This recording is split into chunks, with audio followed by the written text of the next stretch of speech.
గురుగారు ఇప్పుడు మనకి జనవరిలో 10వ తారీఖు నుంచి 18 వరకు పంచగ్రహ కూటమి ఉందని అంటూ ఉన్నారండి.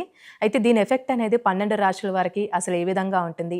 ఈ పంచగ్రహ కూటమి వల్ల ఏ రాశుల వారికి బావుందంటారు? ఏ రాశుల వారికి అసలు సరిగ్గా లేదంటారండి? ఖచ్చితంగా అండి. ఇక్కడ మనకి జనవరి 10వ తారీఖు నుంచి 18 తారీఖు వరకు ఏర్పడే యొక్క పంచగ్రహ కూటమి అంటే, హ్మ్. ఒక్కొక్క రోజున ఒక్కొక్క ఆహ్, గ్రహం మారుతూ ఉంది. ఇక్కడ మనకు చూసుకున్నట్టయితే గనక పంచగ్రహ కూటమి మకర రాశిలో ఏర్పడుతుంది. ఇది జనవరి 18వ తారీఖు నుంచి 21వ తారీఖు వరకు ఏర్పడుతుంది. హ్మ్. అంటే 20వ తారీఖు వరకే అని చెప్పొచ్చు. ఈ మకర రాశిలో ఏర్పడుతుందనమాట. అయితే ఈ పంచగ్రహ కూటమి ఎలా ఏర్పడుతుంది అంటే, 10వ తారీఖున సంబంధం లేదు. 10వ తారీఖున మారేటువంటి గ్రహం ఏంటంటే, మనకి కొత్త సంవత్సరం వచ్చిన తర్వాత మారేటువంటి గ్రహాలన్నీ గురించి మనం మాట్లాడుకోవాలి కాబట్టి, ఈ యొక్క 10వ తారీఖున మారేటువంటి శని భగవానుడు. 10వ తారీఖు శని భగవానుడు మీనరాశిలోనే ఉంటారు. నక్షత్ర మార్పు చెందుతున్నాడు. ఇక 13వ తారీఖున వచ్చేసి మనకి బుధుడు మారుతున్నాడు.